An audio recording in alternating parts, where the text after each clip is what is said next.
Olá! Você que procura uma alternativa para o problema da obesidade e que está buscando recursos avançados, nós disponibilizamos esse vídeo para que pudesse se tornar melhor sua compreensão sobre o tema. A primeira pergunta que nós temos que fazer é: por que engordamos? Por que algumas pessoas ganham muito peso, outras emagrecem com facilidade e, ao mesmo tempo, elas têm dificuldade para manter essa perda de peso? Na verdade, ganhar peso é decorrente de 3 pontos: o sedentarismo, o excesso alimentar e uma genética favorável. Esses fatores também são importantes para explicar por que nós perdemos peso.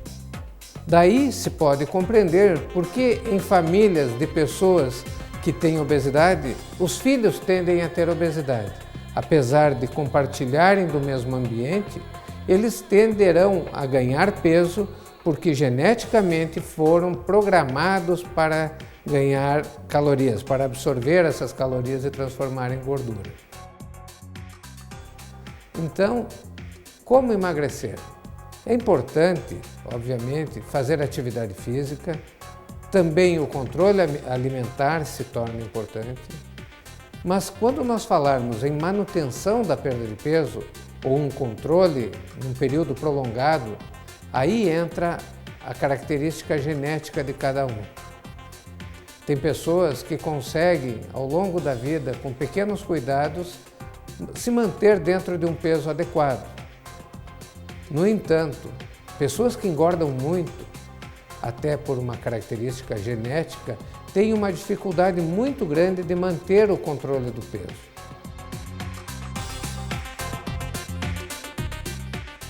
Agora, em se tratando dos indivíduos que tendem à obesidade, a realidade é um pouco diferente.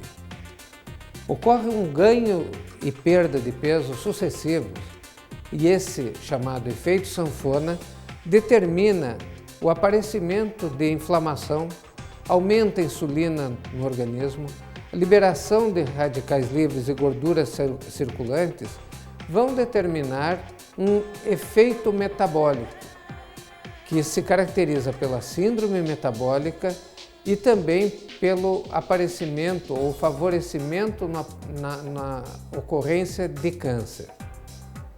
A síndrome metabólica, ela se caracteriza por diabetes tipo 2, dislipidemia, hipertensão arterial, também favorece o surgimento de ateromatose, que nada mais é que a obstrução das artérias por placas de colesterol, e também da gordura no fígado, conhecida como esteatose hepática. Esses dois efeitos, síndrome metabólica e câncer, são os responsáveis pela redução da expectativa de vida nessas pessoas. Como poderemos tratar a obesidade? Existe uma interação entre genética e ambiente, como nós vimos anteriormente, que determinam o aparecimento da obesidade. Do ponto de vista genético, nós sabemos que o indivíduo que tem uma genética favorável, ele tem uma maior capacidade de formar gordura. É comum ouvir-se pessoas que comem muito e não engordam. Essas pessoas não têm característica, capacidade para adquirir peso. Também nós temos um efeito de redução de saciedade. Os indivíduos que são obesos, eles conseguem, mesmo após uma refeição bem acentuada, sentir-se motivados, uma vez exposto visualmente esse alimento, a continuar a ingesta de nutrientes. Esta falta de saciedade também favorece o ganho de peso. E ainda, obviamente, o indivíduo que engorda, ele tem uma capacidade aumentada de se sentir motivado a buscar um alimento. Isso é o apetite aumentado. Nós temos também um aspecto ambiental. Para que o indivíduo engorde, é preciso ele ter uma redução do gasto energético. E aí entram máquinas e tecnologias que nos geram conforto e nos tiram a possibilidade de gastar energia. Como, por exemplo, temos observado que nos shopping centers existe um aumento importante de ganho de peso por exposição a alimentos e máquinas, tem escada rolante, tem elevadores. Dentro da nossa casa nós temos porteiros eletrônicos que fazem com que nós sejamos poupados de executar pequenas tarefas. Nós temos também uma elevada oferta alimentar e isso explica por que nos últimos anos há um ganho expressivo de peso, principalmente nas faixas mais jovens, adolescentes e crianças, graças à grande quantidade de refrigerantes e bebidas, ganham peso. Então, o nosso panorama é uma genética e ambiente levando à obesidade. Como é que nós poderemos intervir para que esses dois não façam com que a pessoa ganhe peso? Dietas, elas são temporárias. Enquanto se faz uma dieta, é possível de se obter perda de peso, mas levar uma vida inteira de dieta, muito poucas pessoas conseguem. Do ponto de vista genético, nós podemos interferir nessa genética com medicamentos. Mas como a obesidade é uma doença crônica que está nos nossos genes, no que se suspendem esses medicamentos, nós teremos um reganho de peso. Quando a obesidade é muito acentuada, e nós estamos falando de obesidade ameaçadora à vida, a nossa alternativa vai ser partir para uma cirurgia. E a cirurgia vai ter o seu efeito para proporcionar emagrecimento, determinando redução do apetite, porque a maioria das cirurgias reduzem um hormônio chamado grelina, que é o hormônio que dá fome. Então, a pessoa não emagrece porque o seu estômago é pequeno, mas porque é reduzida a grelina que dá fome.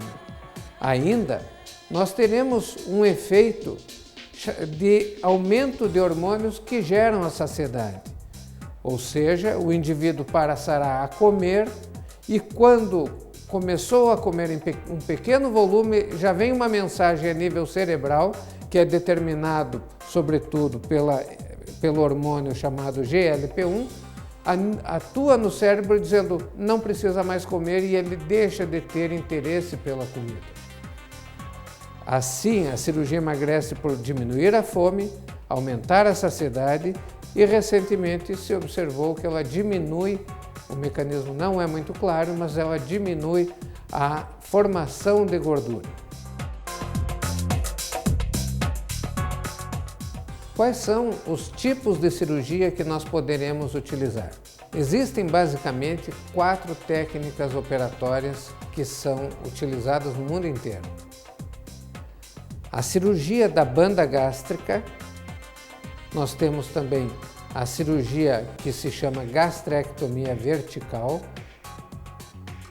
a cirurgia do bypass gástrica, também conhecido como cirurgia de Capella ou FOB, e a cirurgia de exclusão duodenal, ou duodenal switch. Destas cirurgias, as mais utilizadas são a cirurgia gastrectomia vertical, que é uma cirurgia que faz uma redução do estômago às custas da retirada da porção gástrica que faz o armazenamento de comida.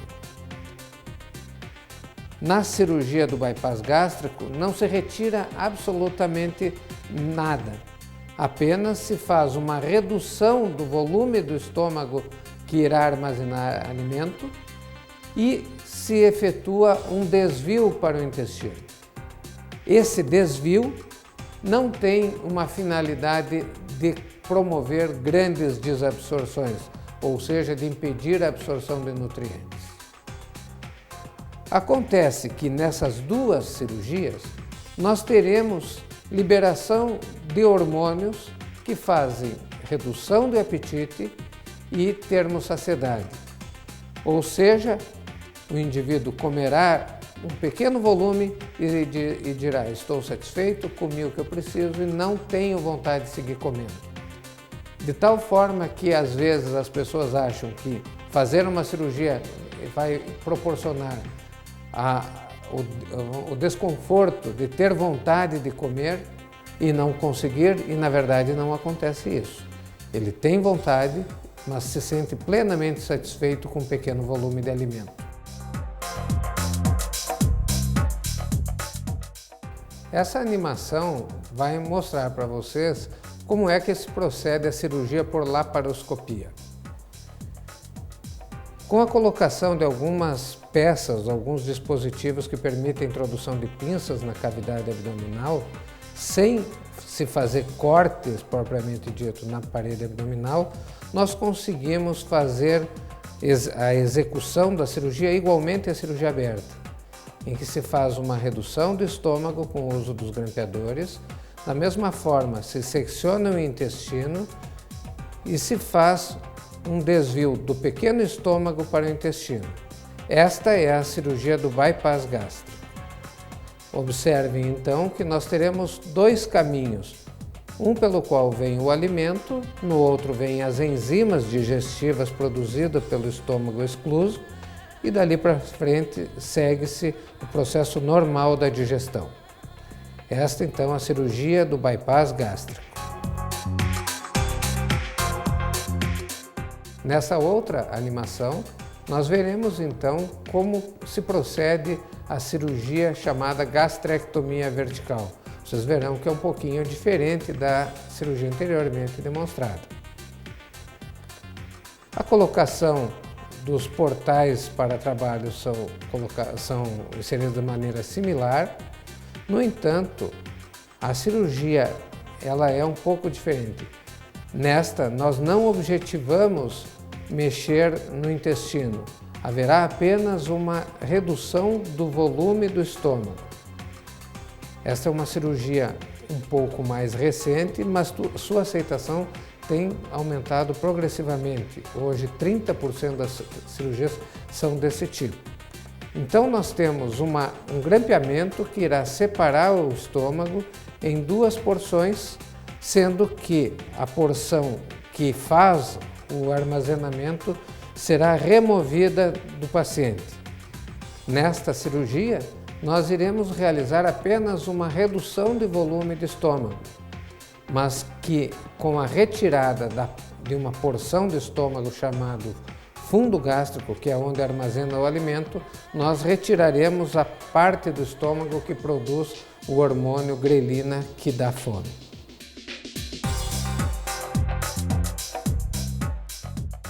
E que resultados nos trazem esta cirurgia? O que podemos esperar de todos esses processos operatórios? Para se ter uma ideia, é possível se reduzir uma série de doenças que estão associadas à obesidade, como enxaquecas. É possível de se reduzir a hipertensão craniana em 95% dos pacientes.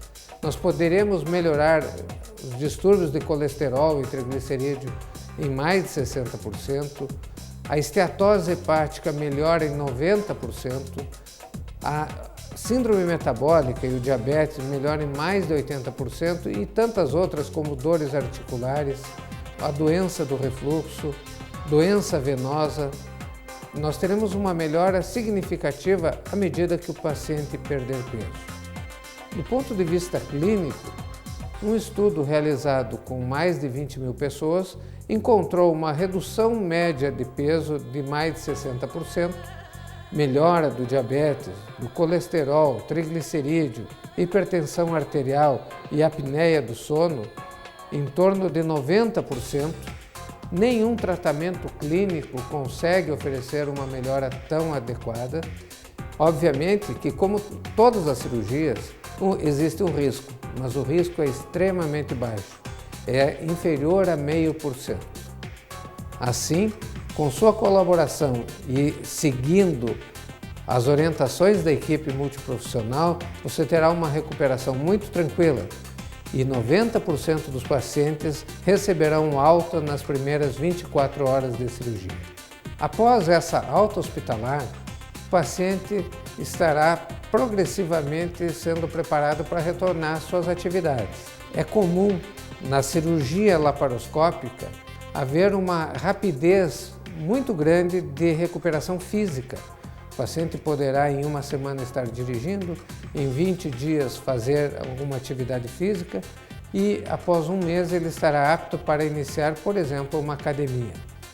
Na técnica aberta, essa recuperação é um pouco mais lenta, devendo ser observado que nos primeiros 60 dias não se deve fazer esforço com a parede abdominal sob risco de desenvolvimento de hérnias. Em termos alimentares, como internamente as duas cirurgias são similares, não há diferença. A gente solicita que se observe uma semana de dieta líquida, uma de dieta cremosa, uma semana de dieta pastosa. E após 3 a 4 semanas, o paciente poderá iniciar a dieta livre. Quando dizemos livre, devemos lembrar que é tudo. O paciente, após a cirurgia, não será impedido de comer nada, apenas de comer muito. A cirurgia, então, serve para fazer com que você consiga levar uma vida normal sem cair na tentação de comer demais.